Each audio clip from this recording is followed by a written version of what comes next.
Hello dear students, our today unit is Z transform whose first lecture is introduction and basic concept of Z transform. Z transform has students many properties similar to those of Laplace transform, but the main difference is that Z transform operate on sequence of the discrete integer values arguments like n equal 0 या फिर plus minus 1 plus minus 2 while the Laplace transform operates on functions of continuous arguments. Students आपका Z transform होता है वो similar किसके है, Laplace transform के similar है, बट जेड ट्रांसफॉर्म तो वर्क करता है आपका डिस्क्रीट पे एंड लाप्लास ट्रांसफॉर्म आपका वर्क करता है कंटिन्यूस आर्ग्यूमेंट्स पे। जैसे हमने लाप्लास में हम इंटीग्रेशन साइन यूज़ करते हैं, जीरो से इन्फिनिटी यूज़ करते थे। यहाँ पर अपने पास में क्या होगा स्टूडेंट्स, कुछ पर्टिकुलर वैल्यूज़ होंगी लाइक एन इक्वल जीरो से लेके इन्फिनिटी होगा, बट उसके अंदर जो वैल्यूज़ होंगी वो कहाँ कहाँ होंगी, एन इक्वल जीरो हो सकता है, प्लस माइनस वन हो सकता है, प्लस माइनस टू, यानी डिस्क्रीट इंटीजर वैल्यूड होंगी, नॉट पॉइंट ऑफ वैल्यू। अपने पास वैल्यू होगी zero plus minus one plus minus two इस तरीके से। तो ये आपका होता है डिस्क्रीट इंटीजर वैल्यूड आर्ग्यूमेंट्स। ठीक है, तो जेड ट्रांसफॉर्म आपका वर्क करता है डिस्क्रीट इंटीजर वैल्यू आर्ग्यूमेंट्स पे। Sequence, student sequence is an ordered list of real और complex numbers and is represented by, आपका रिप्रेजेंट किस तरीके से होगी, सीक्वेंस जो होगी वो आपकी रिप्रेजेंट होगी दिस पार्ट से यू एन, या फिर इस तरीके से यू ऑफ एन भी लिख सकते हैं, और या फिर आप इसको लिख सकते हो you note u one u two up to u n by listing all the arguments if the various term of the sequence are given by some definite formula. कुछ वैल्यूज सीक्वेंस क्या होगी स्टूडेंट्स, कुछ definite formula से given होगी, then the sequence also represent by its general term. किस तरीके से होती है आपका सम डेफिनेट फार्मूला, क्या हो सकता है, जैसे अपन एग्जांपल के लिए यहाँ पर दो क्वेश्चन लिए यहाँ पर कि जैसे u n is equal to की पावर एन लिख दिया फॉर ऑल एन, यानी एन की वैल्यू क्या हो सकती है, माइनस इन्फिनिटी से प्लस इन्फिनिटी तक कोई भी वैल्यू हो सकती है। तो यहाँ पर देखो टू की पावर एन लिखा हुआ है, यहाँ पर इस तरफ से नेगेटिव में कोई वैल्यू चलते हुए आ रही है, इसी तरीके से कोई वैल्यू आएगी टू की पावर माइनस टू, टू की पावर माइनस वन, टू की पावर जीरो, टू की पावर वन, टू की पावर टू। तो ये आपकी क्या है, एक सीक्वेंस है, इसको बोलते हैं ऑर्डर्ड लिस्ट सीक्वेंस। और वो किससे रिप्रेजेंट हो रही है, some definite formula. Definite formula क्या हो गया कि अपने को पता चल गया कि ओनली टू की पावर एन है, यहाँ पर ओनली एन की वैल्यू चेंज हो रही है। ठीक है स्टूडेंट्स, इसी तरीके से आप दूसरा देखो u n is equal one upon three की पावर एन, तो यहाँ पर आपको स्टूडेंट्स बाउंड किया हुआ है, देखो माइनस थ्री से लेके ओनली टू तक चलना है। तो देखो एन की वैल्यू हमने पहले माइनस थ्री लिखी, फिर एन की value minus two, minus one, zero, one, two, बस ये आपका डिस्क्रीट इंटीजर वैल्यू बोलते हैं, ये इतनी वैल्यू होंगी। जबकि अगर हम यहाँ पर लाप्लास अगर यूज़ करते तो हम इंटीग्रेशन साइन करते, माइनस थ्री से टू करते, तो वो माइनस थ्री से टू के अंदर कितनी वैल्यू हो सकती है, इनफाइनाइट नंबर ऑफ वैल्यूज हो सकती हैं। बट यहाँ पर अपने पास कितनी वैल्यू है, देखो one two three four five six, only six values आई हैं अपने पास में। ठीक है, तो ये तो होता है डिस्क्रीट और ये होता है continuous. Now we discuss some operations on sequence. जैसे एक तो होता है इक्वलिटी स्टूडेंट्स, इक्वलिटी का मतलब क्या होता है, देखो टू सीक्वेंसेज अगर अपने पास में यू एन और वी एन है are set to be equal if each corresponding term of two sequences are same. यानी इसके अंदर क्या होता है कि जैसे यू एन और वी एन है, दोनों के अंदर जो टर्म्स हैं, पहले तो नंबर ऑफ टर्म्स इक्वल होनी चाहिए, और नंबर ऑफ टर्म्स जो इक्वल है वो कोरस्पॉन्डली सेम होनी चाहिए। जैसे यू एन में जो वैल्यू है वो वी एन के इक्वल हो, जैसे वन पे कोई वैल्यू है इधर भी वन पे कोई वैल्यू है, तो ये दोनों क्या होंगी, इक्वल होंगी। ठीक है स्टूडेंट्स। अगर ये इक्वल है तभी हम क्या कहेंगे, उसको इक्वलिटी कहेंगे। दूसरा क्या है स्टूडेंट्स, एडिशन। एडिशन का रूल कब लागू होगा स्टूडेंट्स, जब अपने पास नंबर ऑफ टर्म्स देखो यू एन और वी एन दोनों में सेम लिखा है मैंने, यू एन और वी एन, अगर मैं यहाँ पे कोई दूसरी वैल्यू लिखता वी एम, तब हम इनका एडिशन नहीं कर सकते। हम एडिशन कब कर सकते हैं स्टूडेंट्स, जब नंबर ऑफ टर्म्स दोनों में क्या हो, इक्वल हो। तो जो नंबर ऑफ टर्म्स इक्वल होंगी तो हम इन दोनों को ऐड करके इस तरीके से लिख सकते हैं। इसी तरीके से स्टूडेंट मल्टीप्लिकेशन का रूल क्या होता है कि अगर अपने को कोई स्केलर फंक्शन दिया हुआ है, यानी कोई दूसरे कॉन्स्टेंट्स दिए हुए हैं ए और बी, अगर हम इनको इन्हें बाहर मल्टीप्लाई करते हैं या फिर अंदर मल्टीप्लाई करें करके उसके बाद में इनका एडिशन करें तो भी आंसर क्या आएगा, सेम आएगा। ठीक है स्टूडेंट्स, ये होते हैं आपके तीन operations on sequence. Now we discuss the definition of Z transform. Definition क्या होती है स्टूडेंट्स वो समझो। कि let u n be a sequence, आपको पास में क्या होगी, यू एन एक सीक्वेंस होगी, be a sequence, then its Z transform denoted by, Z transform को किस तरीके से डिनोट कर सकते हैं student, Z of u n से भी कर सकते हैं या फिर इसको यू बार जेड से भी डिनोट कर सकते हैं। मे बी डिफाइंड एज, देखो डिफाइन किस तरीके से होता है इसको समझो, यू बार जेड इक्वल कहाँ से कहाँ तक होगा, देखो यू एन जेड की पावर माइनस एन लिखेंगे, यू एन जेड की पावर माइनस एन, और एन आपका कहाँ से चलेगा, माइनस इन्फिनिटी से इन्फिनिटी। अब इसमें भी स्टूडेंट दो केस होते हैं, एक होता है माइनस इन्फिनिटी से इन्फिनिटी, दूसरा होता है एन इक्वल जीरो से इन्फिनिटी। जब माइनस इन्फिनिटी से इन्फिनिटी होता है तो इसको बोलते हैं बाईलेटरल, बाईलेटरल। और अगर एन इक्वल जीरो से इन्फिनिटी होता है, यहाँ जीरो होता, तो उसको बोलते हैं single lateral, single lateral Z transform. ठीक है students, provided the infinite series of the complex number is convergent, convergent का मतलब क्या हो स्टूडेंट्स, उसकी वैल्यू क्या हो, लेस देन इन्फिनिटी हो। ठीक है, इस फंक्शन की जो यू बार जेड है वो अपना क्या होना चाहिए, लेस देन इन्फिनिटी होना चाहिए। या फिर हम ये ऐसे कह सकते हैं कन्वर्जेंट के लिए कि जो यू एन जेड की पावर माइनस एन आ रहा है उसकी वैल्यू हमें से क्या होनी चाहिए, लेस देन इन्फिनिटी, यानी फाइनाइट वैल्यू होनी चाहिए, तब हम क्या कह सकते हैं, इसको कन्वर्जेंट कह सकते हैं। ठीक है students, now we discuss some standard Z transform. ये स्टैंडर्ड है स्टूडेंट्स, यानी इनकी वैल्यू यही रहेगी, हम डायरेक्ट एज ए फॉर्मूला की तरह भी इनको यूज कर सकते हैं। अभी हम इनका प्रूफ भी देखेंगे, उसके बाद में आप डायरेक्ट फार्मूला की तरह इनको यूज कर सकते हो। देखो सबसे पहला है अपने पास Z is equal Z of A की पावर एन, यानी यू एन सिक्वेंस क्या हो गई अपने पास, ए की पावर एन हो गई। यहाँ पर जो यू एन दिया हुआ है उसकी वैल्यू कितनी है, ए की पावर एन। ठीक है स्टूडेंट्स, पहली चीज़ समझ में आई। अब इसका आंसर कितना आ रहा है, Z upon Z minus A आ रहा है, कब आ रहा है, जब N is greater than equal zero and Z is not equal to A, ये दोनों चीज़ अपने को ध्यान में रखनी है। देखो यहाँ पर मैंने इक्वल जीरो से कर दिया है, अब जबकि फॉर्मूले में क्या होता है, n is equal minus infinity से प्लस इन्फिनिटी था, लेकिन यहाँ पर कंडीशन दी हुई है कि n should be greater than equal zero, तो यहाँ पर हम एन जीरो से स्टार्ट करेंगे। ठीक है स्टूडेंट्स, अब आगे देखो, सबसे पहले आपको फॉर्मूला पता ही था, ये देखो यू एन लिख दिया और जेड की power minus n, u n की वैल्यू कितनी थी, ए की पावर एन, तो ए की पावर एन लिख दिया। अब आओ आगे, यहाँ पर देखो जैसे जैसे हम एन की वैल्यू बढ़ाएंगे स्टूडेंट्स, यहाँ पर देखो एन इक्वल जीरो करो तो दोनों में जीरो हो जाएगा और किसी की भी पावर जीरो होना मतलब क्या आएगा, वन, तो पहली वैल्यू आ गई अपने पास वन। ठीक है, उसके बाद एन की वैल्यू वन करो, जब आप एन की वैल्यू वन करोगे तो क्या दिखेगा आपको, ए वन जेड इनवर्स, फिर आपको दिखेगा ए टू जेड की पावर माइनस टू, तो इनको मैंने स्क्वायर के फॉर्म में लिख दिया है। किस तरीके से लिखा है देखो, पहले वाला जो पार्ट था आपका वो लिख दिया मैंने ए जेड इनवर्स का स्क्वायर, सॉरी ओनली ए जेड इनवर्स लिख दिया एन की वैल्यू वन करने पर। फिर दूसरा क्या किया देखो, ए जेड इनवर्स का क्या कर दिया, स्क्वायर कर दिया, है ना। क्यों किया, क्योंकि एन एन दोनों में आ रहा है, एन एन दोनों में आ रहा है तो इसको ऐसे भी तो लिख सकता हूँ मैं, ए जेड इनवर्स की पावर एन। अब यहाँ पर एन की वैल्यू बढ़ाते थे, जैसे जीरो किया तो किसी की भी पावर जीरो मतलब वन, पहली वैल्यू आ गई।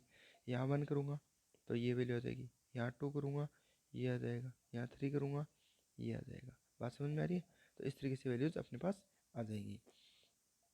अब जेड इनवर्स को क्या लिख सकते हो स्टूडेंट्स, आप वन अपॉन जेड लिख सकते हो, तो जेड इनवर्स को वन अपॉन जेड लिख सकते हैं हम।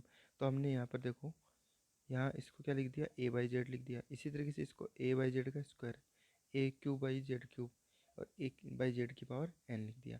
अब जब ये सीक्वेंस होती है स्टूडेंट्स तो इसको हम किस तरीके से रिप्रेजेंट करते हैं, one upon one minus r. देखो ये आपका जो है एक सीरीज़ है, कौन सी हो गई, वन प्लस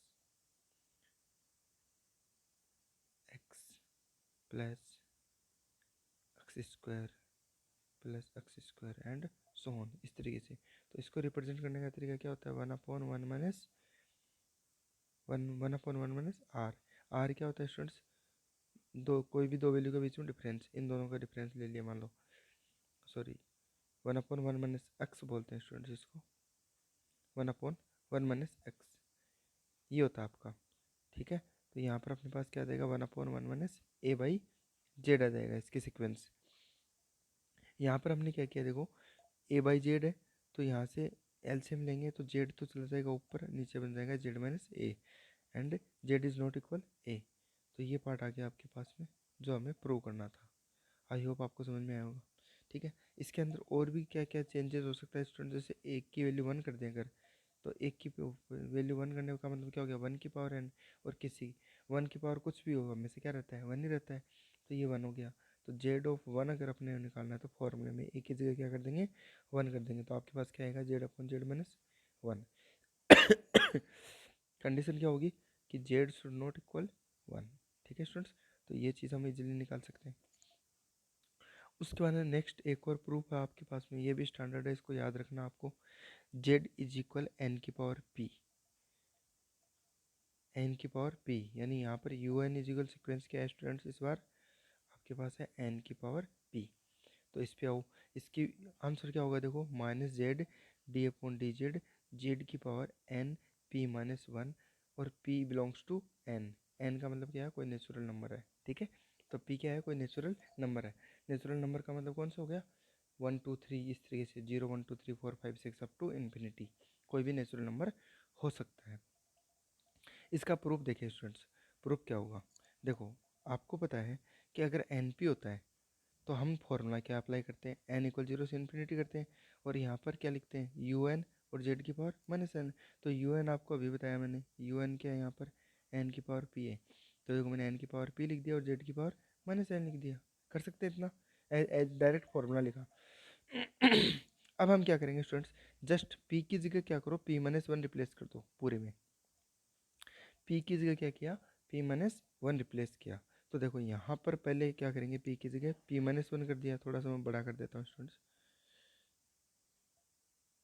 अब देखो आप यहाँ पर पी की जगह क्या कर रहा हूँ, पी माइनस 1 कर दिया, यहाँ पर भी पी की जगह क्या कर दो, पी माइनस 1 कर दिया। ठीक है स्टूडेंट्स, इतना करने के बाद ना हमें क्या दिख रहा है कि अपने का जो क्वेश्चन है उसके अंदर क्या हो रहा है एक्चुअल में, इसमें डिफ्रेंशिएट करा रहा है विथ रिस्पेक्ट टू जेड, तो आप भी कर दो with respect to Z, differentiate कर दो इसको।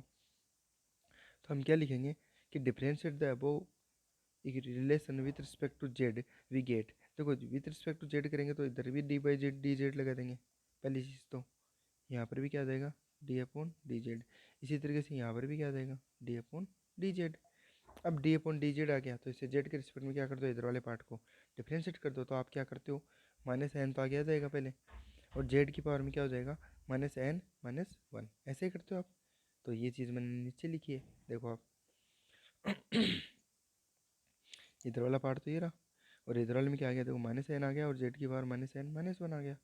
अब उसके अंदर कुछ नहीं करना स्टूडेंट्स आपको, माइनस एन तो है एज इट इज़, है ना, तो इसमें से देखो ये एन है सिंगल, अगर एन की बात करें, माइनस साइन तो बाहर ले लिया हमने, ये रहा, ये जो एन है, यहाँ देखो पहले से एन की पावर कितनी है, पी माइनस 1, और यहाँ एन की पावर कितनी है, 1, बेस सेम होता है, पावर्स ऐड हो जाती है, तो ये दोनों कट गई, क्या बचा एन की पावर पी, तो ये लिख दिया मैंने एन की पावर पी। ठीक है, उसके बाद आपको दिख रहा है जेड की पावर माइनस एन माइनस 1। ठीक है, इसमें से मैं ओनली जेड की पावर माइनस एन तो यहाँ रख लिया, और एक जेड इन्वर्स बच गया, माइनस 1 भी तो है, तो जेड इन्वर्स को मैंने बाहर ले लिया, दिख रहा है आपको, इतना समझ में आया। चलो आगे आओ, अब आगे देखो आप स्टूडेंट्स, जेड इन्वर्स अपनी जगह है, और ये जो बचा हुआ पार्ट है, ये वाला पार्ट, ये पार्ट, ये किसको रिप्रेजेंट कर रहा है, भाई ये तो सीक्वेंस ही तो हो गई, तो इसको ऐसे लिख सकता हूँ, जेड ऑफ एन की पावर पी, बताओ लिख सकते हैं इसको। तो ये इतना पार्ट क्या हो गया, ये हो गया, बचा हुआ पार्ट क्या है, माइनस जेड इन्वर्स पहले से पड़ा है, ये रहा, और ये पहले से है, इतना लिख सकते हैं। ठीक है, अब आओ आगे। लेफ्ट हैंड साइड में देखो ये पार्ट चल रहा है, ये चल रहा है, और यहाँ आपको दिख रहा है माइनस जेड इन्वर्स। अगर स्टूडेंट्स इस जेड इन्वर्स को, क्या मैं ऐसे लिख सकता हूँ 1/z, इस जेड इन्वर्स को अगर मैं यहाँ से कट कर दूँ तो इसको ऐसे लिख सकता हूँ 1/z, और यहाँ जो भी पार्ट है वो ऊपर वाला, उसको क्रॉस मल्टीप्लिकेशन से मैं ये जेड लेके जाऊँ तो ये जेड यहाँ आ जाएगा, और माइनस से दोनों तरफ मल्टीप्लाई कर दूँ तो माइनस भी आ जाएगा, तो ये माइनस भी हट जाएगा। तो इस तरफ तो बचा ये ओनली, तो ये तो मैंने इधर लिख दिया देखो, और ये जो पार्ट बचा माइनस जेड और ऊपर वाला पार्ट वो यहाँ लिख दिया। तो यही तो अपने से प्रूव करवाया था स्टूडेंट्स, ये प्रूव हो गया आपके पास। आई होप आपको समझ में आया होगा। अब इससे रिगार्डिंग हम स्टूडेंट्स कुछ केसेस देख सकते हैं, जैसे मान लो एन की वैल्यू मैं 1 कर दूं पहले, एन की वैल्यू 1, तो सॉरी पी की वैल्यू 1, तो आपके पास क्या बनेगा, जेड ऑफ एन, इतना ही बनेगा। तो एन की वैल्यू पी की वैल्यू आपने 1 की, तो यहाँ पर भी तो 1 होगा, और यहाँ 1 करोगे तो 1 - 1 क्या हो जाएगा, 0। और किसी की भी पावर 0 होने का मतलब क्या आता है स्टूडेंट्स, 1। तो एन की पावर 0 होने का मतलब क्या हो गया, 1। यानी आपके पास यहाँ पर क्या पार्ट बन रहा है अब, जेड ऑफ 1 बन रहा है। बताओ समझ में आया क्या। तो आप क्या लिख सकते हो, d/dz। और जेड ऑफ 1 आपने अभी देखा था स्टूडेंट्स, ऊपर कितने वैल्यू थे इसकी, z/z-1 किया था आपने। बस कुछ नहीं करना, z/z-1 का डिफ्रेंशिएट कर दो स्टूडेंट्स। किससे करोगे, u/v के फॉर्मूले से करना है। तो वही मैंने यहाँ किया, देखो यहाँ तक लिख दिया मैंने, ये पार्ट लिख दिया आपका। अब इसको u/v से करेंगे तो z-1 का square, z-1 as it is, इस z का करोगे तो 1, फिर minus sign z as it is, नीचे वाले z-1 का करोगे तो 1 हो जाएगा। तो इसमें आप देखोगे कि माइनस का z और प्लस का z तो कट गया, क्या बचा, -1। ये -1 यहाँ मल्टीप्लाई होकर क्या बन जाएगा, प्लस का z, तो ऊपर तो आ गया z और नीचे आ गया z-1 का स्क्वायर। तो स्टूडेंट्स ये स्टैंडर्ड फॉर्मूले हैं, तो आप इनको याद रखना है, या फिर आप बाई फॉर्मूले से आप सोल्व कर सकते हो इनको। जैसे जेड का वैल्यू, जेड ऑफ एन कितना होता है हमेशा, ये होगा। अगर मान लो स्टूडेंट्स एन की वैल्यू 2 कर दी हमने, तो देखो जैसे यहाँ पर मैं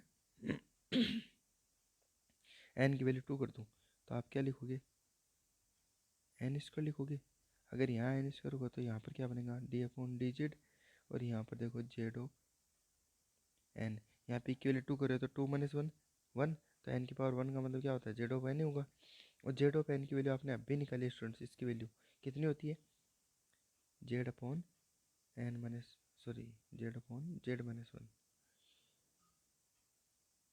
का होल स्क्वायर, ऐसा ही तो निकाला आपने अभी, z/z-1 का होल स्क्वायर। तो वो वैल्यू यहाँ रखनी है इसकी जगह, इसकी जगह रखोगे तो ये पार्ट आएगा। देखो किस तरीके से दिखेगा अब, ये देखो ऐसा ही दिखेगा आपको, z/n स्क्वायर, यहाँ पर z/n आ गया, z/n की वैल्यू रख दी तो ये वैल्यू आ गई। इसका अगेन u/v से कर दो स्टूडेंट्स, u/v से करोगे तो क्या होगा, देखो नीचे तो स्क्वायर हो जाएगा इसका, इसका हमने क्या कर दिया, नीचे वाले का स्क्वायर कर दिया। तो स्क्वायर करेंगे तो पहले से स्क्वायर है, स्क्वायर का स्क्वायर करेंगे तो पावर कितनी आ गई, 4। तो z-1 का स्क्वायर तो एज इट इज़ रखा, और ऊपर वाले z का करेंगे तो 1 हो गया। फिर माइनस साइन, इस बार z को एज इट इज़, और इस z-1 का स्क्वायर का करेंगे तो कितना होगा, 2z-1। ठीक है स्टूडेंट्स। तो आपको क्या नज़र आ रहा है, एक चीज़ और ध्यान रखना स्टूडेंट्स, इस पार्ट को मत देखना आप, ये वाला जो पार्ट है इसको मत देखना, इसको मैंने जस्ट मल्टीप्लाई किया, जो मल्टीप्लाई करने की ज़रूरत नहीं थी। ठीक है, ये मल्टीप्लाई आपको नहीं करना है, आपको सीधा यहाँ से देखना है, इससे इजी सोल्व हो रहा है। देखो कैसे हो रहा है, आपको क्या करना है स्टूडेंट्स, दोनों में z-1 दिख रहा है, यहाँ पर भी z-1 है एक, यहाँ पर भी z-1 है, इस कॉमन लेके इसमें से कट कर दो। तो कॉमन लोगे तो z-1 कॉमन लेके कट करोगे तो यहाँ तो बच जाएगा क्यूब। अब इसमें स्क्वायर था तो एक z-1 बच गया, इधर ये जब पूरा कॉमन आ गया तो कितना बचा, -2z। तो ये रहा -2z। अब -2z में से z घटाओगे तो माइनस का z बचेगा, तो एक तो -1 बचा और एक -z बचा। तो ये दिख रहा है आपको -z और -1। स्टूडेंट माइनस कॉमन लेके इसको प्लस कर सकते हैं, और z+1 बचेगा अंदर। फिर z से मल्टीप्लाई कर देंगे तो क्या बचेगा, z से मल्टीप्लाई करेंगे तो z² प्लस z बन जाएगा, और नीचे z-1 का क्यूब बन जाएगा। तो ये आपका आंसर हो जाएगा किसका, z/n² का। सिमिलरली स्टूडेंट्स आप क्या कर सकते हो, z की पावर z(n³ भी निकाल सकते हो, n³ निकालोगे तो आपके पास ये आंसर आएगा। तो आई होप स्टूडेंट्स आपको समझ में आ रहा होगा। तो ये आपका स्टूडेंट्स आज का था बेसिक जेड ट्रांसफॉर्म के बारे में। आप इसको अच्छे से समझना, कोई दिक्कत हो तो मेरे को बता देना। नेक्स्ट टाइम अपन क्या करेंगे, प्रॉपर्टीज़ ऑफ जेड ट्रांसफॉर्म पढ़ेंगे 1 by 1। Okay students, thank you.